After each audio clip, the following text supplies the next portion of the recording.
Alright, what is up YouTube? Coming back to you guys with a updated .dk build video. So as you guys may have noticed in my last few videos, I have not actually played .dk since update 40. So it's been a little while now. I've been playing more of like direct damage style DK. But since scribing came out and testing new builds and whatnot, I will say that I think .dk is insanely strong right now, and I'll showcase through some videos, but let's just get straight into the build. We're doing some things a little different here, so what we got is Serpent Disdain on the front bar, double charge swords. You can do one Nirnhone sword if you want to. I just already had double charge, and I honestly have not felt like making a Nirnhone one, so this is fine. You know, like it's personal preference. It really doesn't matter too much, but if you want to, you can try a Nirnhone here instead. Not a big deal though. So I do double charge, one disease, and one physical damage. This is very important. One has to be disease, and one has to be physical. And then we got one piece of jewelry on Serpent Disdain on, and then 2 pieces body, the belt. So 5-piece Serpent Disdain, front bar only. 5-piece Dragon's Appetite on body at all times. So we get a Dragon's Appetite is extremely good paired with Serpent Disdain because of all the AFK damage and all the status effects constantly ticking on Serpent Disdain. They tick every 4 seconds and they last for 20 seconds in total, but they'll continue to uptake over and over and over. And every time they do, Dragon's Appetite increases their damage by 225 for every tick. Plus, Dragon's Appetite can crit heal you for usually, I mean, the highest I've seen is 10k. So I have seen Dragon's Appetite heal me for 10k before. So very solid combo with Serpent Disdain. Then we've got Marsalok to go with it. Now, I would prefer to have a heavy shoulder here, but I only have the light shoulder, so I'm just using it because it's the only thing I have, and I'm too lazy to fire keys for dungeons. So it should be 5 heavy. This should be a heavy, so 1, 2, 3, 4, and 5 heavy, 1 medium, 1 light. That's the way I would recommend that you guys try this build if you do it. All infused jewelry. Again, I'd run double charged on the weapons. And then I've got the Vatishran Ice Staff on the back bar. I prefer defending. I would suggest the same. Now, you can do a Fire Staff on the back bar instead if you want to get a little bit more damage.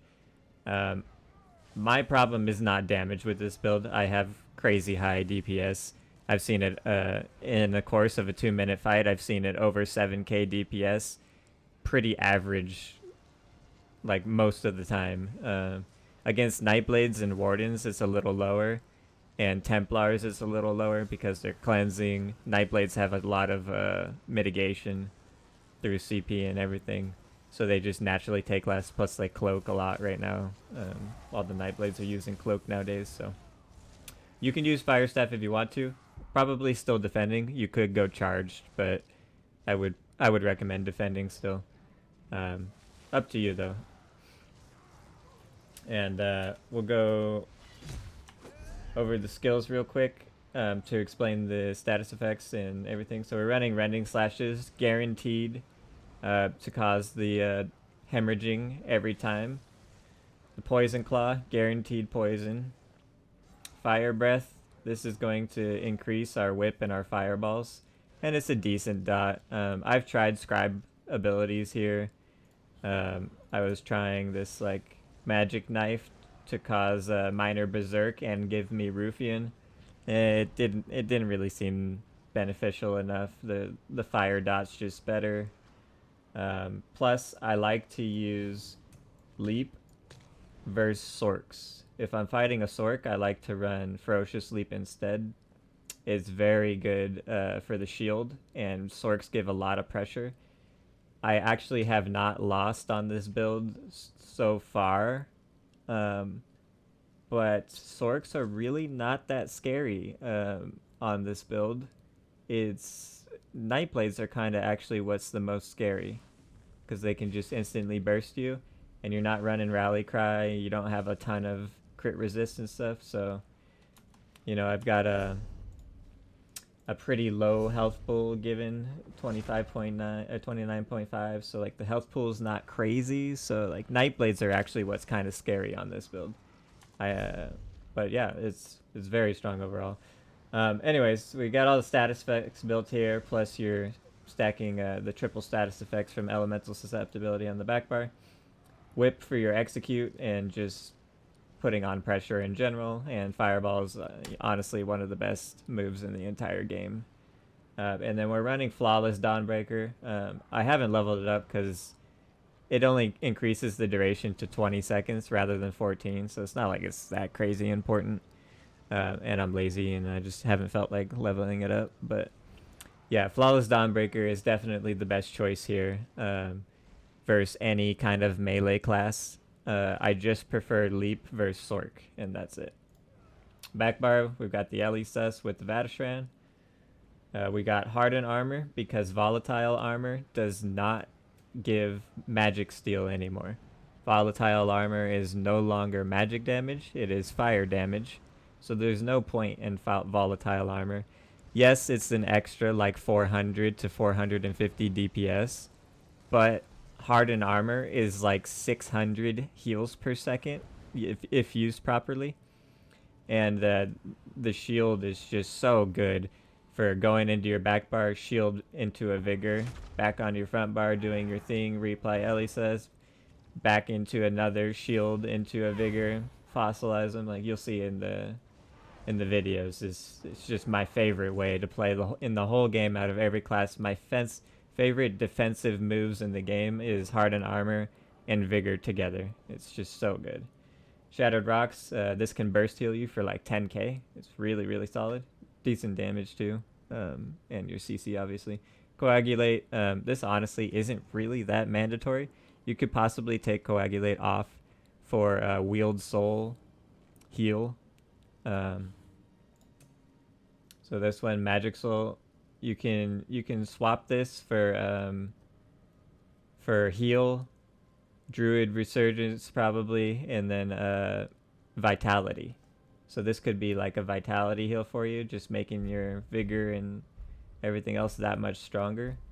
I still keep Coag just for like that emergency button. But I think the Heal Soul would probably be better overall. So I would recommend trying that. Alright, so that's our skills.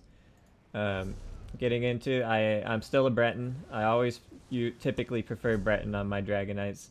Even though I'm using 2 stamina spammables and Vigor, I still don't mind. I still like being Breton overall. It's still my preferred. But you could be Dark Elf, you could be Orc, you could be Nord, you could be Imperial. Any of those are probably fine. If I was not a Breton, I would probably pick either Dark Elf or Nord overall. Like Nord might actually be the best for this, but maybe Dark Elf for more of like a stamina base. Yeah, so I do 50 points magic, 14 health, just to get... I like to try and get close to that 30k health mark. Completely unbuffed stats here. We're at 4,050 weapon spell damage, 25.5% crit chance. Penetration, I'll explain that you don't need penetration on this build. And then crit damage, you don't need crit damage on this build. It's not necessary. Crit resist, we're at 2103. We got all impen and 1 reinforced here, so that explains that. And then I'll go into the champion points and the reason why you don't need penetration. We run deadly aim for single target pressure. This counts for dots as well, so this is dots and my direct damage abilities that are single target. Force of nature, this is the reason we don't need penetration. This gives a fuck ton of penetration. I think fully buffed I have over 18,000 Sometimes I've even seen it upwards of 20,000. Ironclad and Duelist rebuff. Now, like I said, I have a ton of damage on this build. There's so much pressure that I choose to run 2 defensive blue CP to kind of balance it. Nightblades can be a little bit scary, especially the ones that can hit for like 15k in-cap bow combos. Some Nightblades that actually know what they're doing can hit like a 15k bow shot on you. So that's why I run Ironclad and Duelist rebuff. Survival Instincts, Pain's Refuge, Sustained by Suffering, and Bastion. Bastion, obviously, against people running shields, which is becoming more popular these days, and it also increases my hardened armor. So, very good for the DK if you run hardened armor. Overall, you can run maces in the front bar if you want to.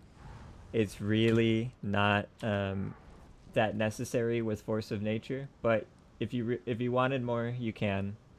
I personally feel like I don't need it. So here's our superstar of the build overall, in case you guys want to screenshot that and take it in. And just to make sure I cover it, I am using the Lover Mundus Stone instead of the Atronach on this build. So don't run the Atronach, it's not necessary. I only have this on because I was testing a build earlier today, but in all the build videos I'm about to, or all the fights that I'm about to show you, I'm running the Lover Mundus Stone, not the Atronach. You can run the Atronach if you want to, or the Serpent if you feel like you need the extra sustain. But I felt like I was totally comfortable. Again, the only reason I have Atronach on right now is because I was doing BGs, testing a different build. Go with the Lover at first, and then put on more sustain if you need to. You'll probably be fine though. Alright, let's check out some... I think I covered everything, right? Yeah, we're probably good.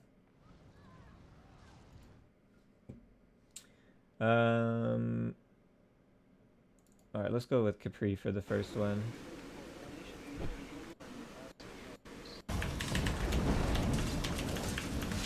Alright, let's make sure we start from the beginning. Alright, so this is the exact build. You see 7 stacks of Force of Nature there. Obviously, we're not getting the magic damage going here because Volatile Armor doesn't give it anymore. So, yeah, no point in Volatile Armor now.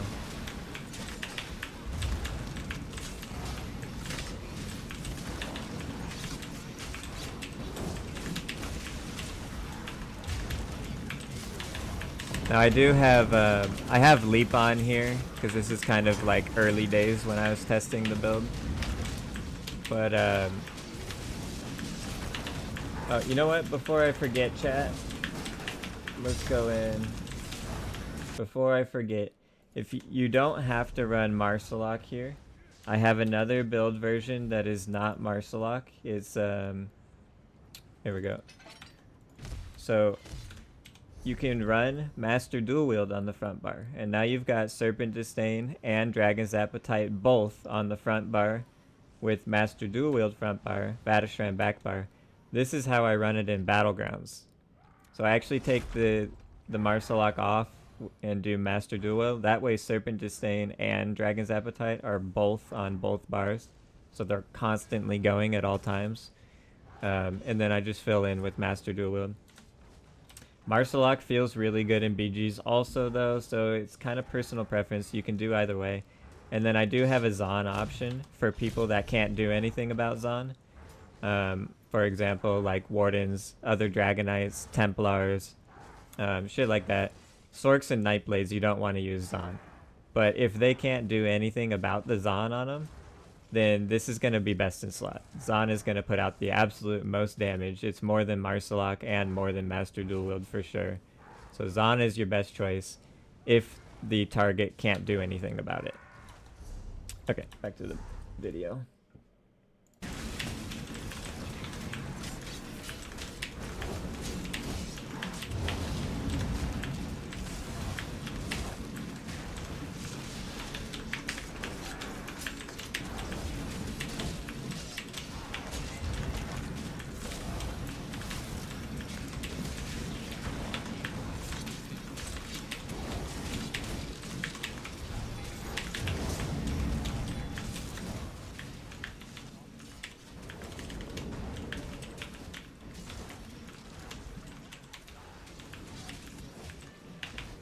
Capri's playing some kind of a kind of like a burst damage Stam Warden style build. He really seems to love his Kjolnir's Nightmare. A lot of the builds I see Capri running, he runs Kjolnir's Nightmare, but he's in Kin Marcher, Essence Thief, and Kjolnir here. Not Sea Serpent Coil. So it's a pretty heavy damage Stamina Warden build.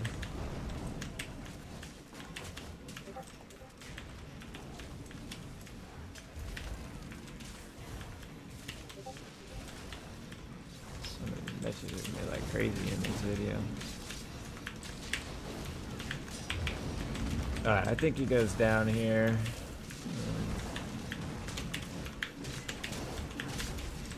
Again, Wardens and Nightblades they take less damage than other classes because of their mitigation, and Nightblades running defensive CP a lot of the time. So their numbers are typically a little lower, but as you see, we're up to 5,000, 5,100 DPS against Capri right now, which is still really quite good.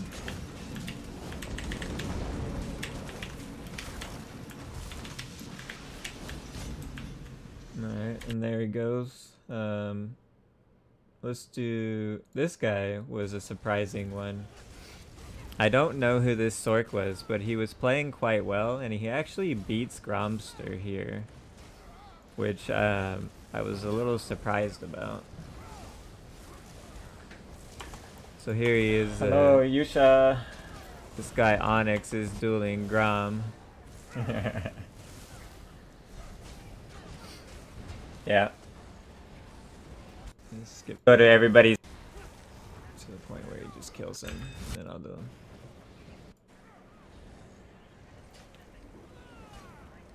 Grom is on his Bonk Warden that he's been playing a lot lately.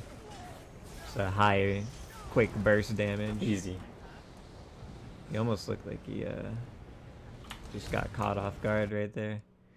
So yeah, now I'm gonna 1v1 the same guy.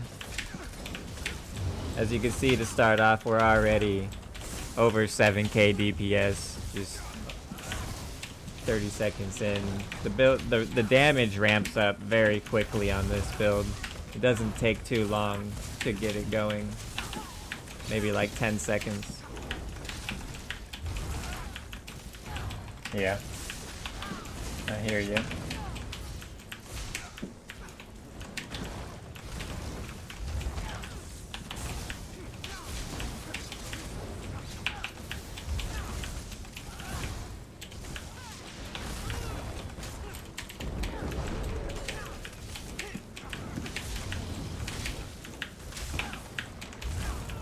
We could try it and see how it looks. I haven't seen too many people running these Daedric mines lately. I'm not sure how good that heal really is.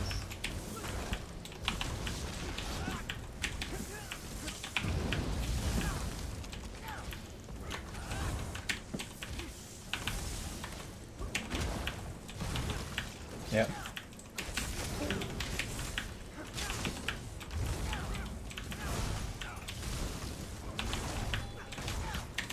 Alright, I think we work him down here.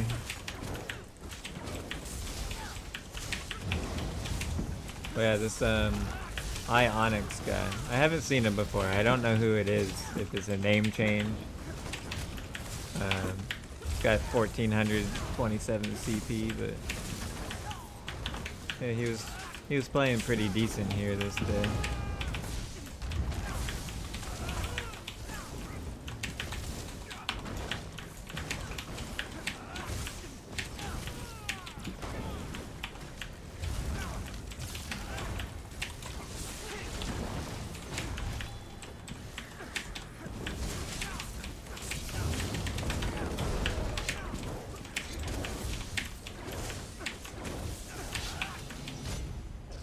Got him with some whip spam there. Not a bad Sork though. Let's do Jensen. Okay, let's do Jensen. So another Sork here. We'll skip forward on this one because I want to show a BG clip towards the end. But yeah, I fought Jensen like 5 times in a row this day, and I was anywhere between like usually 6.5 to 7,000 DPS on him. But this time Jensen came back with a different kind of build. He was a lot more tanky and a ton of sustain, so I'm not sure what he changed overall. But he was definitely on like a I don't want to die kind of build. I personally think you can't play Sork like that. Sork just, you have to use your kiting abilities and you have to have high damage. It's the only way to play Sork properly. Really high, clean burst damage, and you just gotta use your skill to stay alive. Oh, there we got Jensen going down. How many minutes are we at? 21. All right, let's just go to the BG build now. So yeah, I'm gonna show you the BG clip. It's the same exact build, like I said, but I just take Marcelok off and we run some other shit instead. Master dual wield. Alright guys, I'll leave you to watch this as I'm gonna head out. I'll catch you guys in the next build video. Appreciate everybody coming by. Again, this is just me and Constantine in a duo, and we're going up against a 4-man green team. It's Shrimpo's group. And yeah, I just take Marcelok off for this, and I put on Master Dual Wield instead for Battlegrounds. You can still keep Marcelok though. I just like to have Serpent Disdain and Dragon's Appetite on both bars at all times. But appreciate you guys watching. I haven't decided what I'm gonna do next for a build video, but I don't know. Maybe Templar, maybe a Stam Sork. I haven't done Stam Sork in a long time. Melee Sork. Like not like a max magic kind of one, a different style. We'll see how it goes though. You guys take it easy, and I'll see you next time. Enjoy the rest of the video.